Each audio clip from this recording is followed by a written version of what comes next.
Salut, j'espère que ça va bien. Aujourd'hui, je vais te parler de routine. Donc, les routines sont importantes et surtout celles du matin. Comment bien réussir ce matin? Première des choses, il faut que tu accumules les victoires. Donc, c'est sûr que si tu as perdu confiance, si toi-même tu as perdu confiance à ta réussite, ça va être très difficile de construire là-dessus. Ça veut dire quoi, perdre confiance? C'est-à-dire que si tu t'es dit, OK, maintenant, demain matin, je me lève toujours à 6 heures le matin. Boum, tu arrives le lundi. Oh, il est 6 heures, pèse sur snooze. Oh, on va faire ça demain, c'est pas grave, je vais faire ça demain. Mardi, même chose. Cadran, c'est bon, 6 heures, c'est bon, je fais ça. 6 heures, encore une fois. Ah non, pas ce matin, je suis fatigué, snooze encore. Donc ça, c'est des échecs. Donc, même chose si tu t'es dit que tu t'es entraîné le matin, puis finalement, tu t'entraînes pas. Donc, ces choses-là fait que, à un moment donné, tu te sens comme un imposteur et que tu réalises que tu n'as pas vraiment confiance en toi-même et que tu te mens à toi-même tout simplement. Donc, il faut éviter ça. La façon de faire ça, en fait, c'est très simple, c'est d'accumuler des petites victoires et savoir qu'est-ce qu'on veut faire aussi, c'est quoi les impacts aussi. Règle numéro 1, jamais appuyer sur snooze. Ça, c'est un no way. Impossible. Tu ne peux pas appuyer sur snooze. Si tu fais sur snooze, c'est ta première victoire de la journée. Donc, veux-tu commencer la journée en perdant ou du côté des gagnants? Tu as deux choix, là. C'est vraiment simple. Donc, le snooze, c'est impossible. Tu enlèves ça automatiquement. Il y a des façons simples de pouvoir s'auto-hacker pour faire ça. Comment tu peux? Tu enlèves la fonction sur ton cellulaire. Donc, il y a une fonction sur ton cellulaire que si tu regardes dans les paramètres, tu peux enlever la possibilité de faire snooze. Donc, automatiquement, dès que ça sonne, si tu fais off, ben c'est terminé après. Là. Tu dois te lever. Donc, tu enlèves la fonction. Une autre chose que tu peux faire, c'est mettre ton cellulaire ou ton cadran vraiment beaucoup plus loin. Plus loin, c'est-à-dire soit dans une autre pièce, ça peut être à l'autre bout de la pièce où tu dors, dans ta chambre. Donc, vraiment loin. Mais, chose sûre, c'est que tu dois trouver un moyen pour empêcher absolument de payer sur snooze. Snooze, tu tombes du côté des perdants. Si tu ne payes pas sur snooze, tu es du côté gagnant. Donc, première victoire de la journée. Puis c'est ça qui compte. Comme je l'ai dit tantôt, les petites victoires, c'est ça qui est le plus important. Deuxième victoire de la journée, c'est qu'est-ce que tu consommes en te levant le matin.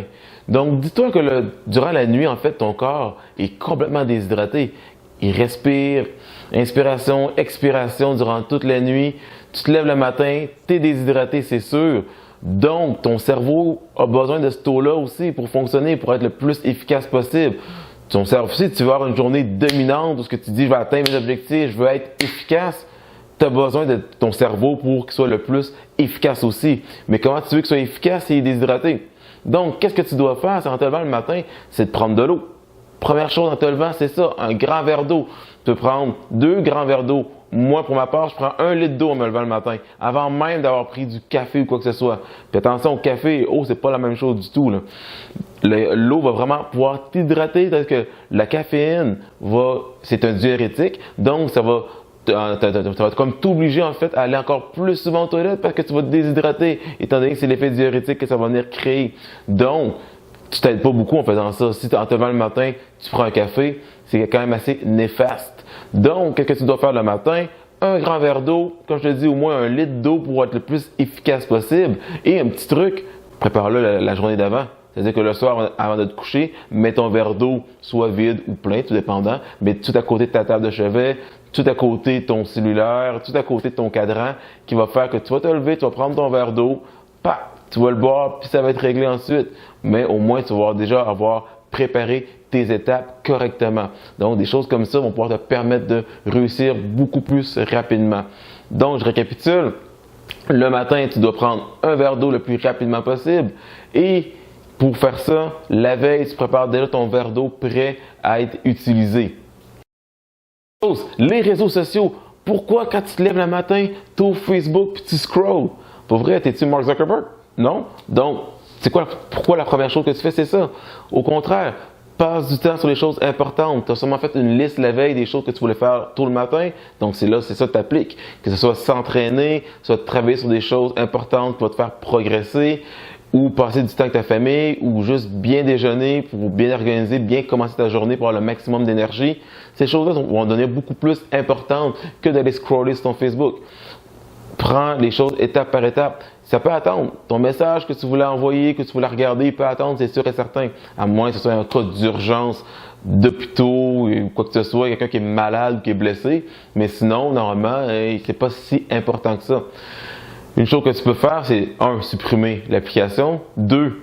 Peut-être télécharger une autre application pour t'aider à contrôler tes réseaux sociaux, c'est-à-dire des applications qui vont réduire le nombre de temps d'utilisation ou juste bloquer tes apps entre telle heure et telle heure.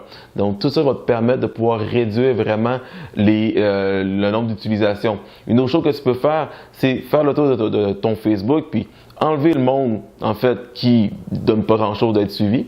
Je parle pas des unfriend, mais vraiment de juste ne pas les suivre, tout simplement. Ou les groupes Facebook ou les pages Facebook qui donnent pas de contenu, qui donnent pas vraiment d'utilité, qui font juste te divertir. Donc tout ça, il faut t'enlèver ça. C'est sûr que c'est ces choses-là qui vont venir polluer ton fil d'actualité. Donc, fais un ménage, regarde les choses qui sont importantes, qui sont moins importantes, mais dès que ça ne donne pas de nouvelles connaissances, de contenu, sérieusement, ça ne donne pas grand-chose de garder. Mis à part que tu veux vraiment être distrait et vraiment être loin de ton objectif, parce qu'en fond, le but d'un divertissement, c'est de distraire de ton objectif principal. Donc, ça dépend, revois tes priorités rendues là. Mais chose qui est sûre, ces choses-là vont pas nécessairement t'aider si tu as des bons objectifs à atteindre. Ça va vraiment te ralentir. Donc, fais le ménage de tes réseaux sociaux comme il faut.